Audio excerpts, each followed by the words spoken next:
ನಮಸ್ಕಾರ ಸ್ನೇಹಿತರೆ, ನಾನು ನಿಮ್ಮ ಮಹಿವೀರ್. ಈ ಸಂಚಿಕೆಯಲ್ಲಿ ಕಸದಿಂದ ಇಂಧನ ವಿಜ್ಞಾನಿಗಳ ಪ್ಲಾಸ್ಟಿಕ್ ಬಿಕ್ಕಟ್ಟನ್ನು ಹೇಗೆ ಪರಿಹರಿಸುತ್ತಿದ್ದಾರೆ ಎನ್ನುವುದನ್ನು ನೋಡೋಣ. ನಾವು ಪ್ರತಿ ವರ್ಷ 460 ಮಿಲಿಯನ್ಗಳಿಗಿಂತಲೂ ಹೆಚ್ಚು ಟನ್ ಪ್ಲಾಸ್ಟಿಕ್ಕನ್ನು ಉತ್ಪಾದಿಸುತ್ತೇವೆ. ಆದರೆ 10% ಕಡಿಮೆ ಭಾಗ ಮಾತ್ರ ಮರುಬಳಕೆಯಾಗುತ್ತದೆ. ಉಳಿದೆಲ್ಲವೂ ಭೂಮಿಯಲ್ಲಿ ಹೂತು ಹೋಗುತ್ತದೆ ಅಥವಾ ಸುಟ್ಟು ಹೋಗುತ್ತದೆ. ಆದರೆ ನಾವು ನೀರಿನ ಬಾಟಲಿಗಳು, ಕ್ಯಾರಿ ಬ್ಯಾಗ್ಗಳು ಮತ್ತು ಮೊಸರಿನ ಡಬ್ಬಗಳನ್ನು ಒಂದೇ ಯಂತ್ರಕ್ಕೆ ಹಾಕಿ ಅವುಗಳನ್ನು ವಿಂಗಡಿಸದೆಯೇ ಶುದ್ಧ ಮತ್ತು ಹಸಿರು ಇಂಧನವನ್ನಾಗಿ ಪರಿವರ್ತಿಸಬಹುದಾದರೆ ಹೇಗಿರುತ್ತದೆ? ವರ್ಷಗಳ ಕಾಲ ಹಸಿರು ಹೈಡ್ರೋಜನ್ ಅನ್ನು ಹಡಗು ಮತ್ತು ಉಕ್ಕು ತಯಾರಿಕೆಯಂತಹ ಭಾರೀ ಕೈಗಾರಿಕೆಗಳನ್ನು ಡಿಕಾರ್ಬನೈಸ್ ಮಾಡಲು ಅತ್ಯುತ್ತಮ ಪರಿಹಾರವೆಂದರೆ ಎಂದು ಬಿಂಬಿಸಲಾಯಿತು. ಆದರೆ ಅದು ದೊಡ್ಡ ಸಮಸ್ಯೆಯನ್ನು ಎದುರಿಸಿತು. ಇದು ತುಂಬ ವೆಚ್ಚದಾಯಕವಾಗಿತ್ತು ಮತ್ತು 2023ರ ವೇಳೆಗೆ ಯೋಜಿತ ಜಾಗತಿಕ ಹೈಡ್ರೋಜನ್ ಯೋಜನೆಗಳಲ್ಲಿ 7%ಕ್ಕಿಂತ ಕಡಿಮೆ ಯೋಜನೆಗಳು ಮಾತ್ರ ಸಮಯಕ್ಕೆ ಸರಿಯಾಗಿ ಪೂರ್ಣಗೊಂಡವು. ಮತ್ತೊಂದೆಡೆ ಸಾಂಪ್ರದಾಯಿಕ ಪ್ಲಾಸ್ಟಿಕ್ ಮರುಬಳಕೆ ಒಂದು ದೊಡ್ಡ ಸಮಸ್ಯೆಯಿಂದ ಬಳಲುತ್ತಿದೆ. ನೀವು ಪ್ಲಾಸ್ಟಿಕ್ಗಳನ್ನು ಪ್ರತ್ಯೇಕವಾಗಿ ವಿಂಗಡಿಸಬೇಕು. ಇದು ಎಷ್ಟು ದುಬಾರಿಯಾಗಿದೆ ಎಂದರೆ 79% ಪ್ಲಾಸ್ಟಿಕ್ ಕಸದ ರಾಶಿಯಲ್ಲಿ ಕೊನೆಗೊಳ್ಳುತ್ತದೆ. ಇದಕ್ಕೆ ಒಂದು ಮಹತ್ವದ ಹೆಜ್ಜೆ ಅಂದರೆ ಆಲ್ಕಲೈನ್ ಥರ್ಮಲ್ ಟ್ರೀಟ್ಮೆಂಟ್.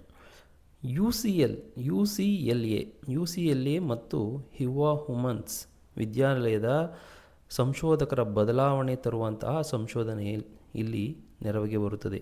PNASನಲ್ಲಿ ಪ್ರಕಟವಾದ ಈ ಅಧ್ಯಯನದಲ್ಲಿ ವಿಜ್ಞಾನಿಗಳು ಆಲ್ಕಲೈನ್ ಥರ್ಮಲ್ ಟ್ರೀಟ್ಮೆಂಟ್ ಎನ್ನುವ ತಂತ್ರಜ್ಞಾನವನ್ನು ಪರಿಪೂರ್ಣಗೊಳಿಸಿದ್ದಾರೆ. ಪ್ಲಾಸ್ಟಿಕ್ಗಳನ್ನು ಕರಗಿಸುವ ಬದಲು ಅವರು PET ನೀರಿನ ಬಾಟಲಿಗಳು, PE ಶಾಪಿಂಗ್ ಬ್ಯಾಗ್ಗಳು ಮತ್ತು PP ಅಂದರೆ ಕಂಟೈನರ್ಗಳನ್ನ ವಿಂಗಡಿಸಿದ ಮಿಶ್ರಣವನ್ನು ಸೋಡಿಯಂ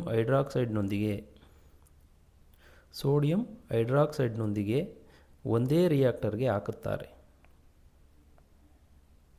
ಈ ಸೋಡಿಯಂ ಹೈಡ್ರಾಕ್ಸೈಡ್ ಅನ್ನೋದು ಡ್ರೈ ಕ್ಲೀನರ್ಗಳಲ್ಲಿ ಕಂಡುಬರುವ ಸಾಮಾನ್ಯ ರಾಸಾಯನಿಕ.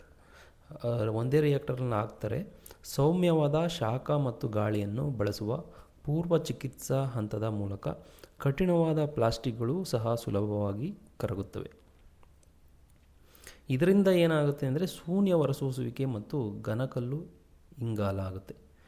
ಇದರ ಫಲಿತಾಂಶಗಳು ಅದ್ಭುತವಾಗಿವೆ. ಹೇಗೆ ಅಂತಂದರೆ ಈ ಪ್ರಕ್ರಿಯೆಯು ಸಾಂಪ್ರದಾಯಿಕ ವಿಧಾನಗಳಿಗಿಂತಲೂ ಕಡಿಮೆ ತಾಪಮಾನದಲ್ಲಿ 90%ಕ್ಕಿಂತ ಹೆಚ್ಚು ಶುದ್ಧತೆ ಇರುವ ಹೈಡ್ರೋಜನ್ ಅನಿಲವನ್ನು ಉತ್ಪಾದಿಸುತ್ತದೆ.